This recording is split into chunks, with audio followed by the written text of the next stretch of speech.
स्वागत है आप सबका। आज हम एक बहुत ही महत्वपूर्ण विषय पर बात करने वाले हैं।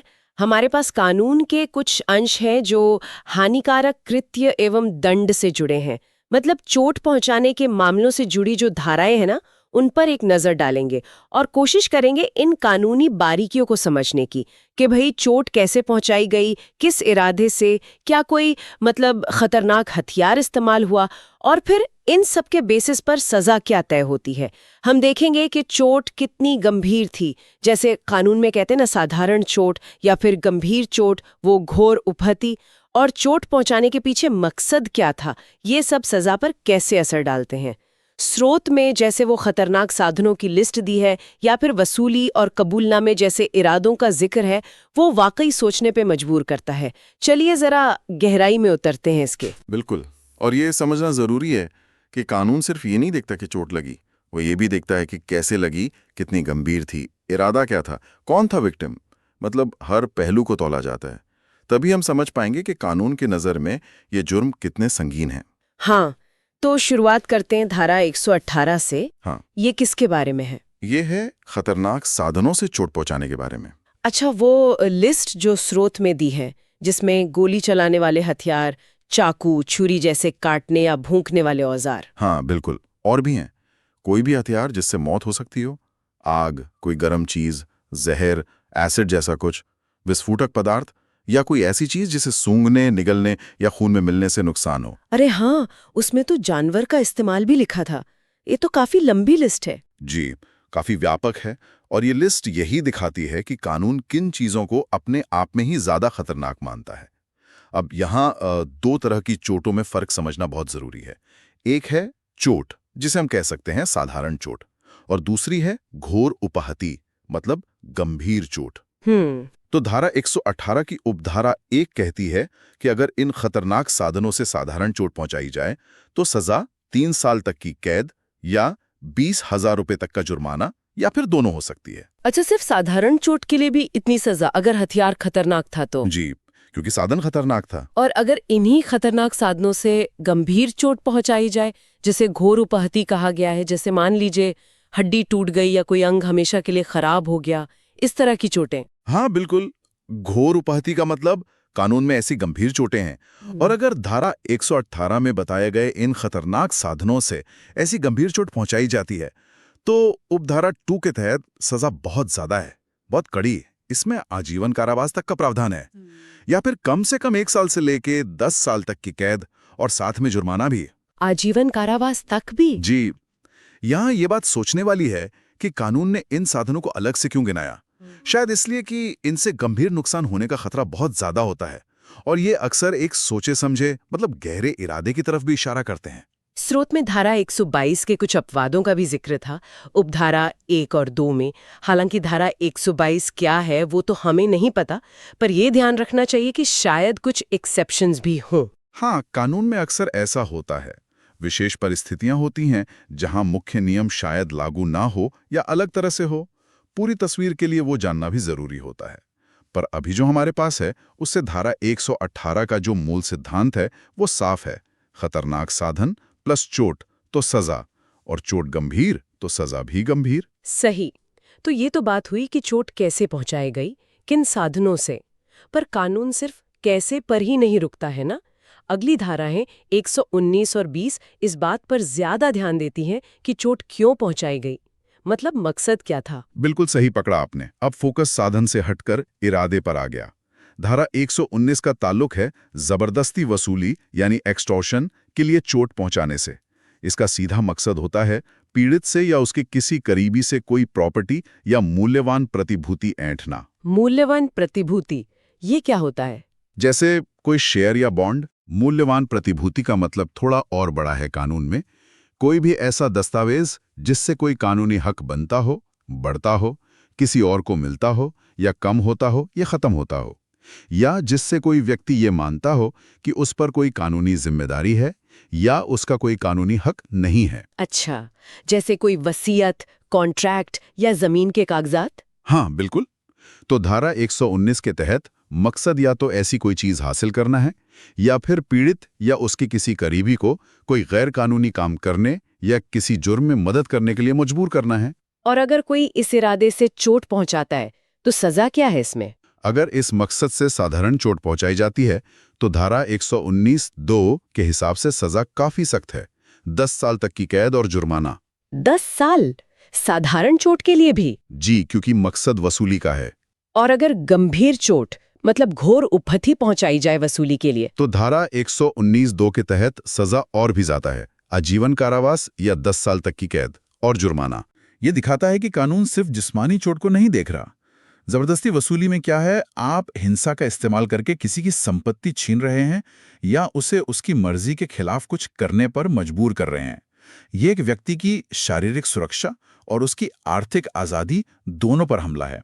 शायद इसीलिए मकसद की गंभीरता को देखते हुए साधारण चोट के लिए भी इतनी कड़ी सजा रखी गई है। समझ गई।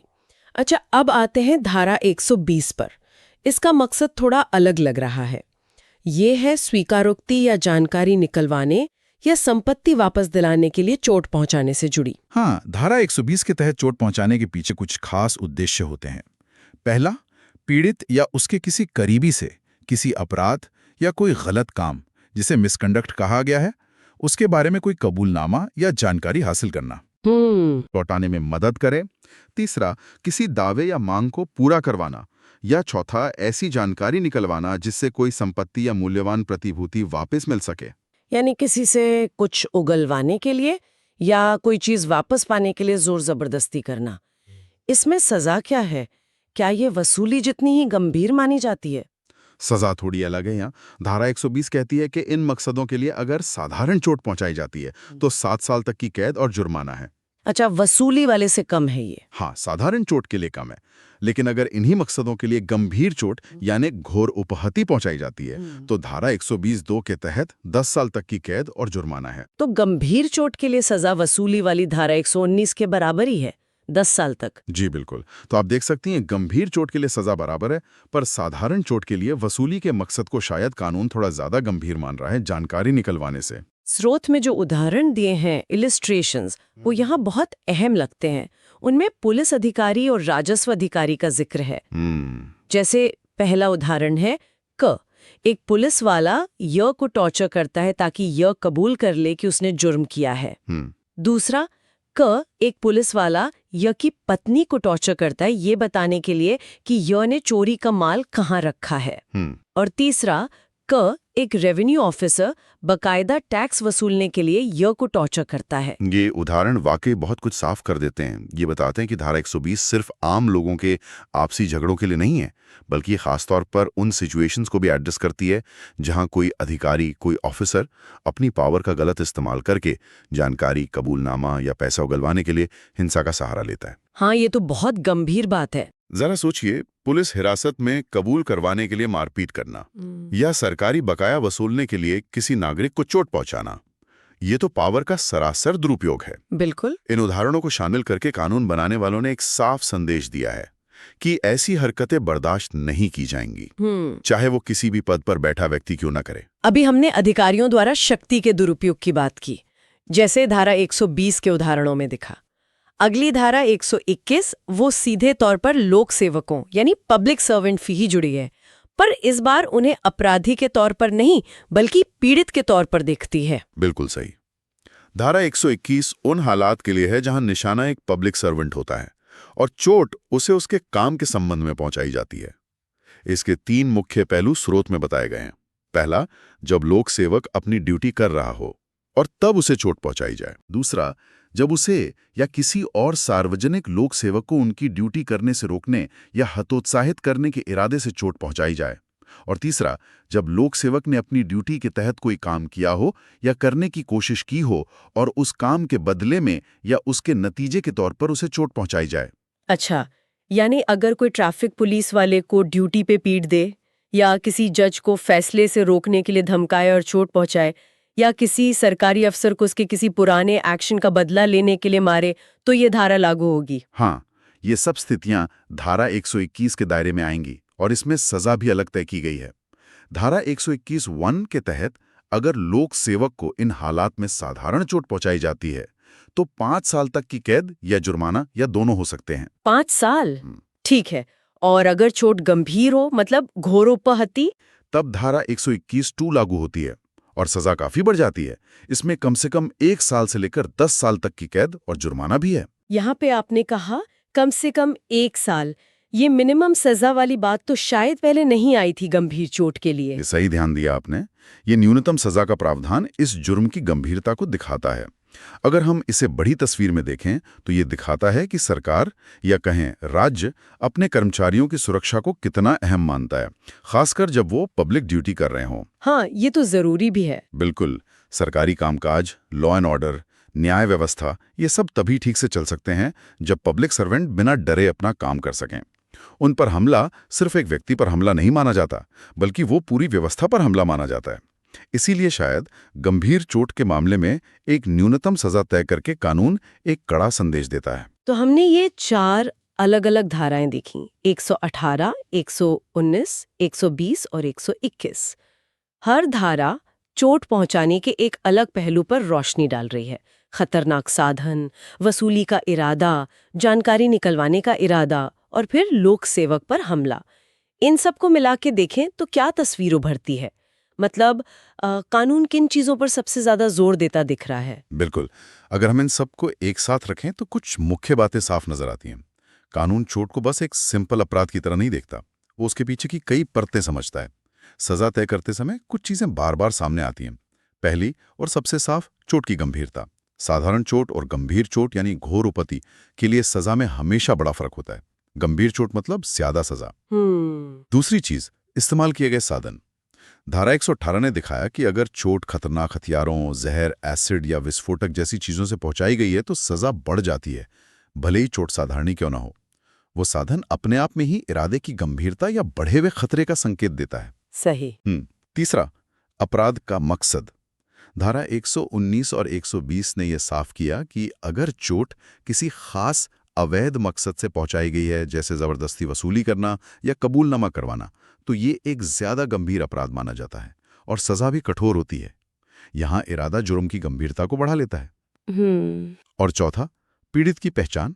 धारा 121 ने दिखाया कि अगर विक्टिम एक लोक सेवक है और उसे ड्यूटी के संबंध में चोट पहुंचाई गई है तो ये भी अपराध को ज्यादा संगीन बना देता है और उसके लिए खास और गंभीर चोट के मामले में न्यूनतम सजा का भी प्रावधान है। तो संक्षिप्त में कहें तो कानून सिर्फ ये नहीं पूछता कि क्या चोट लगी, बल्कि वो पूछता है कितनी लगी, किस चीज से लगी, क्यों लगी और किसको लगी।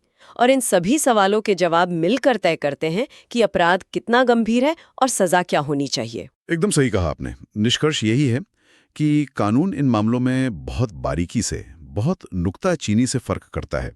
जो दंड विधान है, जिसमें कैद की अवधि, जुर्माने की रकम और कुछ मामलों में आजीवन कारावास तक शामिल हैं, वो इन सभी फैक्टर्स के मिश्रण को दिखाता है। हर धारा समाज के लिए एक अलग तरह के खतरे को पहचानती है और उसी के हिसाब से दंड तय करती है।